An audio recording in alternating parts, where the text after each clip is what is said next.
Good day, everybody. This is Leah from Maths and Science Infinity, MSI. Right. Today we're gonna try and tackle some exponential functions. Right. That's paper one. Let's get to it. Or before we get to it, if you have not subscribed to our channel yet, we're still new, please quickly subscribe to get more information based on maths and science.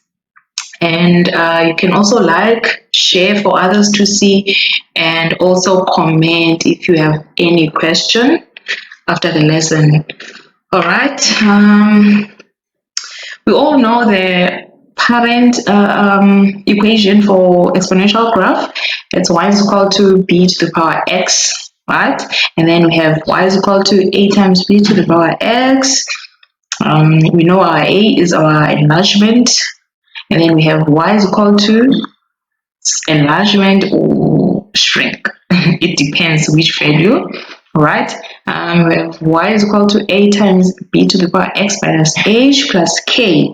That h and k is the shifts, right, along the x-axis and along the y-axis. And also, when a is greater than 1, it's going to be a vertical stretch, right, meaning that the graph is going to be bigger than the original, which is than the parent graph. And then we have in a case where a is greater than 0 and then less than 1, which is a shrink, meaning that it's going to be smaller than the original graph, right? And then when a is less than 0, it's going to be a reflection of the graph. We're going to say a reflection. As we've said, h and k are the shifts along the y-axis and the x-axis. Right? Let's quickly go to an example without wasting your time. Right? We have the parent graph, which is y is equal to the power x. All right. Let's quickly put some coordinates there. Let's substitute when x is equal to 0. Anything to the power 0 we all know is 1, right? And then we substitute our x is 1, we get 2, because 2 to the power 1 is 2. And then we substitute our x, which is 2. 2 to the power 2 is 4. We can just see by the values the drastic increase in the values. So when x is 0, we have our y as 1, which is the y-intercept. And then when x is 1, we have our y value as 2. And then we substitute x as 2. And then we get our y value as 4, right?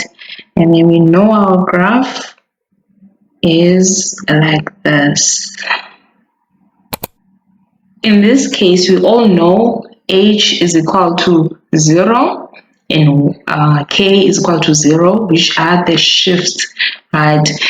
In this case, the graph will not touch the x-axis, meaning that the graph will never be equal to the y values are all above 0, right? As we can see, our k there is 0, right? So we have our asymptote as x equals 0 in this case. This is the equation to the asymptote. Good. Now we're moving to the next one. In this case, we're given an enlargement. This graph is supposed to be 3 times bigger than the original graph, which is 2 to the power x. Okay, let's quickly substitute our values. When x is 0, we have 2 to the power 0, it will be 1, and then 3 times 1 is 3, right? We substitute x is 1, we have 2 to the power 1 will be 2, and then 3 times 2 will be 6, right? And then we substitute our x as 2, we have 2 to the power 2 as 4. 4 times 3 is what? Is 12, right? Now, let's quickly go to the graph. As we see there, we can't see h, we're not given h, we're not giving k, meaning that the Cartesian plane stays the same. There are no shifts, it's only the enlargement. Now let's quickly draw the graph so we can see the difference there. When x is 0 here, and then y will be 3. Now we're shifting along the y-axis. Our y value is there, which is 3. And then when x is 1, here's 1, y will be 6. We don't have 6. Okay, let's quickly draw our graph. It goes something like this. Yeah, now we can all see the concept, right? Let's go to the original one. The original have the x, have the y-intercept as 1. And then we have this one, which is the 3 times the original graph.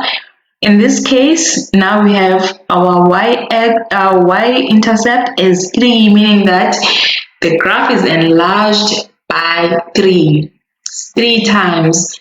As you can see, all the values of all the y values, the enlargement is along the vertical line, meaning that it's going to be 3 times the values of the original graph, the y values of the original graph. As we can see, the numbers they show. Okay, now we understand the enlargement, which is the value of a.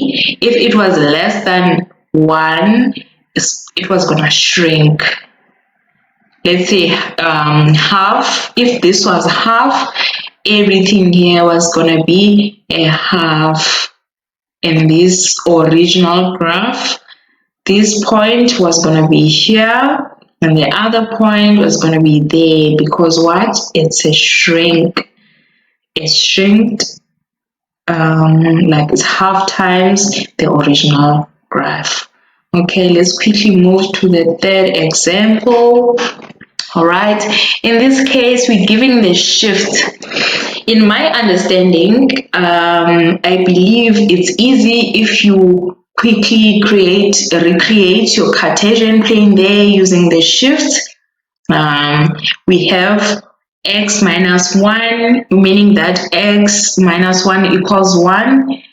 X will be 1. We know these things. X minus 1 equals 0. We'll have our x as 1. So let's quickly draw a dotted line there, which is our vertical axis, and then we have minus 4, meaning the graph shifted 4 units down. It shifted 1 unit to the right. Now it's going to shift 4 units downwards. That's our vertical. That's our horizontal axis, right? This is, you're gonna treat this as your new Cartesian plane, okay? But if this is gonna confuse you, I advise not to do it, right? Okay, now we're gonna quickly substitute our values. When x is 0, it's gonna be 0 minus 1, which is minus 1, and then 2 to the power minus 1, we all know it's gonna be a half. 3 times a half minus 4, our value is gonna be minus 5 over 2.